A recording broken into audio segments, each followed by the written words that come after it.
Yeah, so you've got we call it the belts and braces. So everyone wonders, well, where did all these terms come from? Well, they came from a book called Building Internet Firewalls by a guy named Brent Chapman out of the UK many, many years ago. And we kind of use the same designs today.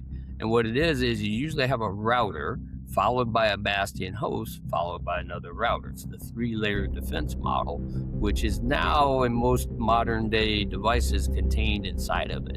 But you still have the DMZ, you have the actual filtering device, and you have different layers you can do in segmentation. So when you're building your virtual labs, you want to have a router, a bastion host. Now the router can be just a Linux machine, Unix machine, or whatever, and then the bastion host is something you have to go through or around to get to the other side. The bastion host is where we like to run the different types of separate services, subnets, all these different things you can do in design. And all these techniques in design make it harder on an attacker because they got to go through to each levels of your layers of your defense. And depending on how you've configured it and what ports are open, that's your attack surface. The CPIN, for example, if you got a firewall between you and the target, and you go to map that attack surface, you got two ports open, that's the two ports, that's all you're going to be able to go on.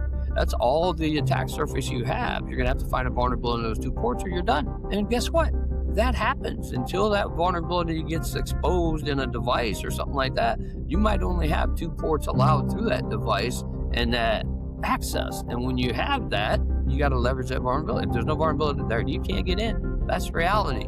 And that's where when people take the CPIN, they had a hard time because not every target you discover is going to be exploitable, unlike other certification, right? That was kind of how you do it. So when you build your enterprise design, you put in a router, a bastion host, and that's the two minimums. If you want to go one level further, you put in another router that I said gives you the three-layer defense model, and then you can start practicing your different types of two DMZs. You got a public DMZ, you got a separate services subnet DMZ, which some architectures would do that way as well.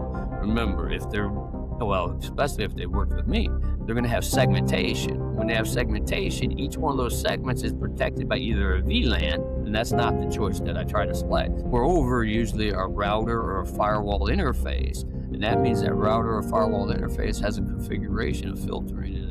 The internal, what it's going to allow inbound, and the external, what it's going to allow outbound. Your job as a tester to find out what that is and look for ways to leverage it to gain access to continue on your test. And guess what? Sometimes you cannot, as I said earlier, and that's a good thing for the client. We don't always have to write up negatives. We can write up positives for the client and say, hey, you have good security here. You have good defense. It took a lot of work to break into your network, or we couldn't break into your network.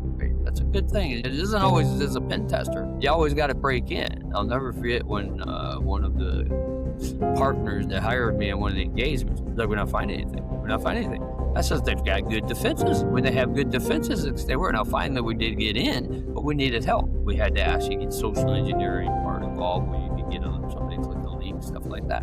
You want to let the DoD red team. We had a 100% success rate. A couple of them, though, we had to get on site and do some social engineering, and we wrote them up a really strong report saying your perimeter is very solid. We had to get a team on the ground to be able to use trickery and deceit, social engineering, to get access into your environment, which is good. That shows the customer or client that, hey, your team did a good job securing your environment. And that's where the building virtual pen testing labs lets you practice all these different things and different ways of attack. But again, you just flip your actual mindset and you look at when all those different types of attacks come in, how can I mitigate it? Or better yet, what's it look like if somebody does it? Because sometimes you can't mitigate it, right? I mean, remember, the requirement for the client is they have a business or a mission need of that network. And if their business or mission need requires that service that has the vulnerability in it, they're not going to turn it off. So your job as a tester is telling them, okay, well, if somebody leverages this and gets access, this is the risk to you from that access, right? I always say pen testing in most simple terms. Map the network, find live systems, identify the attack surface on those systems, and look for vulnerabilities to leverage to gain access to those systems and that network.